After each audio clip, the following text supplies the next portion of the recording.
अगर यूट्यूब और Facebook needle दिखाने की इजाज़त देते ना तो ये एक ट्रीटमेंट मैं आप लोग को अपने ऊपर होता हुआ दिखाती। एक्सोसोम्स जो मेरे पास पड़ा है कि मुझे कराना है ये वाला अपना ट्रीटमेंट, और मेरी विश लिस्ट के अंदर है एक्सोसोम्स। बालों का भी कराना है मुझे और फेस का भी कराना है। डॉक्टर हफ्सा हमारे साथ मौजूद है। इंट्रोडक्शन हमने पहले कराया डॉक्टर साहिबा का। डॉक्टर साहिबा करती हैं एक्सोसोम्स, क्या फ़ायदा है और क्यों मेरे जैसे बंदे को भी एक्सोसोम्स की ज़रूरत है, डॉक्टर साहिबा से पूछते हैं। अस्सलाम वालेकुम डॉक्टर साहिबा, फिर से उर्दू में बताएं डॉक्टर साहिबा ये हमारे लिए क्या है। अच्छा, बेसिकली इसमें ग्रोथ फैक्टर्स होते हैं जो हीलिंग के अंदर हेल्प करते हैं। ये स्कैल्प के लिए भी, स्कैल्प हेयर्स के लिए भी कराया जा सकता है। हेयर फॉल का इशू हो, अगर हेयर फॉलिकल वीक हो गए हो, अगर बालों का टेक्सचर इंप्रूव करना हो, ये फेस के लिए भी यूज़ किया जा सकता है। जैसे रिंकलिंग हो गई हो, स्कारिंग बहुत ज़्यादा हुई हुई हो, हाइपर पिगमेंटेशन की तरफ आप हो, तो ये उसको भी हील करने में काफ़ी हेल्प करता है। अच्छा, पीआरपी भी तो यही सारा कुछ करती है, बिकॉज इससे पहले हमने पीआरपी कराई, बालों की भी पीआरपी कराई, फेस की भी मैं तो कराती रहती हूँ पीआरपी। पीआरपी और एक्सोसोम्स में क्या फ़र्क है? अच्छा, पीआरपी का ये होता है कि पीआरपी का 1 मंथ में एक सेशन करवाना होता है। पीआरपी पेनफुल प्रोसीजर है, उसमें माइल्ड सी पेन होती है क्योंकि उसको इंजेक्ट भी करना होता है। एक्सोसोम्स जो होता है, एक तो टाइम उसमें बच जाता है, कम टाइम लेता है एक्सोसोम, और सेकेंडली एक्सोसोम 6 मंथ में एक बार करवाना होता है। तो ये कुछ अच्छे फैक्टर्स हैं, और एक्सोसोम्स में ग्रोथ फैक्टर, जेनेटिक मटीरियल, ये चीज़ें ज़्यादा हैं एज़ कम्पेयर टू पीआरपी। बिल्कुल ठीक है, यानी पीआरपी पेनफुल है, एक्सोसोम्स भी है पेनफुल? एक्सोसोम्स में माइल्ड सी पेन होती है। एक्सोसोम में सिर्फ नमिंग क्रीम यूज़ होती है और फिर आप डायरेक्ट एक्सोसोम्स अप्लाई कर सकते हैं। पीआरपी में फर्स्टली नमिंग क्रीम होती है, देन लोकल एनेस्थीसिया दिया जाता है, देन पीआरपी होती है। बिल्कुल ठीक है। अच्छा डॉक्टर साहब, बालों को अगर किसी के बाल कम हैं, कुछ लोगों को हेयर ट्रांसप्लांट कराना पड़ता है। पीआरपी हमें ये पता है कि जिसको हेयर ट्रांसप्लांट की ज़रूरत है, पीआरपी एक वक्त तक उसको रोक देगी, लेकिन इवेंचुअली अगर उनकी जीन्स में ही है कि बॉल्डनेस आनी है तो वो आ जाती है। क्या एक्सोसोम्स उसको रोक सकता है, या एक्सोसोम्स भी वही कि सेशन कम में आपका एक टाइम अच्छा गुजार देगा, उसके बाद हेयर ट्रांसप्लांट की ज़रूरत पड़ेगी?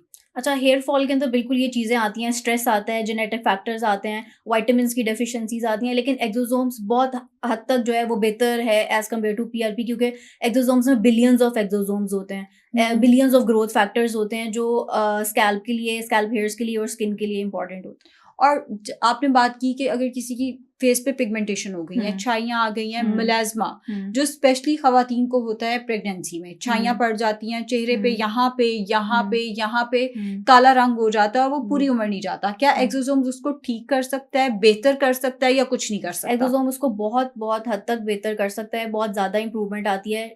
एक्सोसोम्स का एक सेशन लेने के बाद 3rd-4th मंथ में आपको स्किन का चीज़ें इंप्रूव होना नज़र आती हैं। लाइक आपकी पिगमेंटेशन बहुत हद तक कम हो रही होती है, स्किन का टेक्सचर इंप्रूव हो रहा होता है। सेम फॉर स्कैल्प, आपके हेयर फॉलिकल्स स्ट्रेंथन हो रहे होते हैं, हेयर फॉल स्टॉप हो जाती है, बेबी हेयर्स रीग्रो करना स्टार्ट हो जाते हैं। और ये जो लाफ लाइन्स होती हैं हम जैसों की, बूढ़े लोगों की, और अब तो मेरी फ्रेंड उससे मुझे कहती है आयशा तुम्हारी सैड लाइन्स आ गई हैं। मैंने कहा ये क्या चीज़ है? कहती है यहाँ से जो आती है ना वो सैड लाइन्स आती हैं। तो सैड लाइन्स और लाफ लाइन्स और क्रोस फीट वगैरह, क्या ये उसमें भी? और एक और मेरा सवाल है, वो मैं बाद में पूछती हूँ, पहले ये बताएं क्रोस फीट वगैरह को भी हेल्प करती हैं? जी, बिल्कुल किसी हद तक हेल्प करती है। इसके साथ और भी डिफरेंट प्रोसीजर्स होते हैं जो एक्सोसोम्स के साथ आप ले सकते हैं, लेकिन एक्सोसोम बिल्कुल डेफिनिटली हेल्प करती है आपको इसमें। अगला सवाल, क्योंकि मैं बुटॉक्स कराती हूँ, चाहे आप लोग जितना मर्जी मुझे गालियां दें इस बात पे, पता नहीं आप लोगों को क्या मसला है, अगर मैं अपनी ज़ात पे कोई पैसे लगा लेती हूँ तो, क्योंकि मैं बुटॉक्स कराती हूँ और अभी मेरा बुटॉक्स भी होने वाला है, ये लाइंस पड़ रही हैं मेरे, तो अगर मैं एक्सोसोम्स करा लेती हूँ फेस का, तो क्या मुझे फिर भी बुटॉक्स की जरूरत पड़ेगी? एग्जैक्टली, बिल्कुल एक्सोसोम्स के बाद फिर भी आपको बोटॉक्स की जरूरत पड़ेगी, क्योंकि एक्सोसोम, जैसे मैंने उसके बेनिफिट्स बताए, बोटॉक्स एक एडिशनल हेल्प करता है सैड लाइंस को इम्प्रूव करने के लिए, और जो फाइन लाइंस होती हैं उनको इम्प्रूव करने के लिए। बिल्कुल ठीक है, यानी वो जो एक महानूर बलोच वाला फेस होता है या शहजाद रॉय वाला फेस होता है जो बचपन से हम देखते आ रहे हैं और आज तक वैसे का वैसा ही है, तो उसके लिए ये सारे ट्रीटमेंट्स हमें कॉम्बिनेशन में कराने पड़ते हैं। ऐसे ही है। अच्छा मुझे ये बताएं एक्सोसोम्स का खर्चा कितना है? अच्छा, एक्सोसोम्स हमारे पास पाउडर फॉर्म में भी होते हैं और फ्रोज़न फॉर्म में भी होते हैं। जो पाउडर फॉर्म में होते हैं उनकी प्राइसेस थोड़ी-सी कम होती हैं, जो फ्रोज़न फॉर्म में होते हैं उनकी प्राइसेस थोड़ी ज़्यादा होती हैं। जो हमारे पास एक्सोसोम की प्राइसेस स्टार्ट होती हैं, वो 26 टू 27,000 से स्टार्ट होती है रेंज, देन 70,000, देन लैक्स में जाते हैं। जिस तरह बिलियन ऑफ एक्सोसोम्स बढ़ते जाते हैं, जितने एक्सोसोम्स ऐड होते जाते हैं, उस हिसाब से प्राइसिंग ज़्यादा होती है। जब इन्होंने 27,000 कहा ना तो मैं ही शॉक में हो गई, कसम से मुझे आज पता चला है एक्सोसोम्स इतने का भी। आप लोग क्योंकि मेरी अपनी बहन भी इधर ही होती है, तो जब मैंने पूछी थी एक्सोसोम की प्राइस मुझे 1,10,000 कोट की गई है। तो इसका मतलब है वो सस्ते में भी एक्सोसोम्स जो है वो कराया जा सकता है। ठीक है डॉक्टर साहब, मुझे ये बताएं, बालों के लिए भी यही प्राइस है? एग्जैक्टली, बालों के लिए भी यही प्राइस और इसमें सिर्फ फर्क इतना है कि जब आप 27,000 का करा रहे हो वो उसमें बिलियंस ऑफ एक्सोसोम्स कम है, उसमें 5 बिलियन एक्सोसोम्स होते हैं, और जो लाख वाला है उसमें जो कितने? 3,20,000 प्लस का है उसके अंदर 50 बिलियन एक्सोसोम्स होते हैं।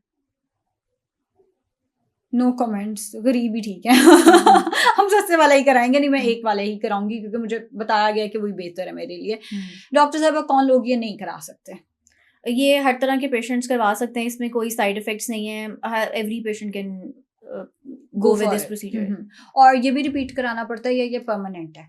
ये मोस्टली परमानेंट होता है, 6 मंथ to 1 ईयर के बाद आपको ज़रूरत नहीं पड़ती, लेकिन अगर स्टिल फिर भी थोड़ी नीड हो तो हम एक दफ़ा और रिपीट करा सकते हैं। बिल्कुल ठीक है। और मुझे एक्सोसोम्स का इसलिए भी पता है कि मेरे जो स्पेशल पेशेंट्स आते हैं ना, जो यूके से स्पेशली आते हैं, आने से पहले मुझे मैसेज करके आते हैं, डॉक्टर साहिबा हम आपके क्लिनिक पे आ रहे हैं, हमने एक्सोसोम्स भी कराना है, हमने ये भी कराना है, वो भी कराना है।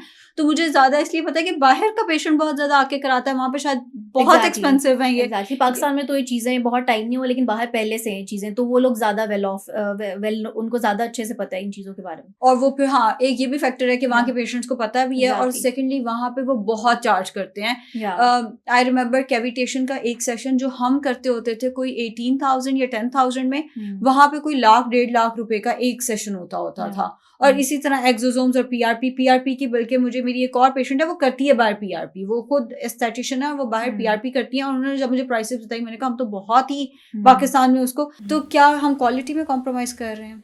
हम बिल्कुल क्वालिटी में कॉम्प्रोमाइज़ नहीं कर रहे। बाहर एक्चुअली ये होता है कि डॉक्टर की फ़ीस ज़्यादा होती है, एक प्रोसीजर की कॉस्ट ज़्यादा आती है, तो वो उस हिसाब से चार्ज करते हैं। यहाँ पे हमारे पास डॉक्टर की फ़ीस कम है, और प्रोडक्ट की ऑब्वियसली सी क्लिनिक की रनिंग कॉस्ट यहाँ पे कम है, क्योंकि Yes. मुझे ये पता है हमारे बॉस को एक दफ़ा बड़ा शौक हुआ फैजान साहब को दुबई क्लिनिक खोलने का।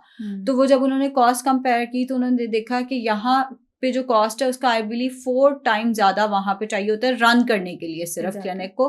तो ऑब्वियसली जब रनिंग कॉस्ट ज़्यादा है तो फिर एट द एंड प्रोडक्ट भी ज़्यादा। और फिर एक और चीज़, जब लोगों में अवेयरनेस आ जाती है वो चीज़ महंगी होती जाती है। जब लोगों में उस चीज़ की अवेयरनेस नहीं है तो लोगों में डिमांड ही नहीं है, जब डिमांड भी नहीं है तो फिर चीज़ थोड़ी सी आपको रिलेटिवली लोअर प्राइसेस पे मिल जाती है। बाहर का पेशेंट मुझे लगता है एक्सोसोम ज़्यादा, वैसे पाकिस्तानी भी अब करा रहे हैं, पिछले दिनों एक पाकिस्तानी अब यहाँ भी ट्रेंड हो रहा है पाकिस्तानीज में, तो यहाँ पे भी बहुत पेशेंट्स आ रहे हैं यहाँ। क्योंकि मुझे याद है पिछले दिनों मेरे एक पाकिस्तानी पेशेंट ने मुझे कहा कि डॉक्टर साहब अभी ऊपर मेरा एक्सोसोम है ना, उसके बाद में आता हूँ। मैंने कहा है पाकिस्तानी लोग भी अब एक्सोसोम्स कराने लग गए हैं, तो दैट्स गुड।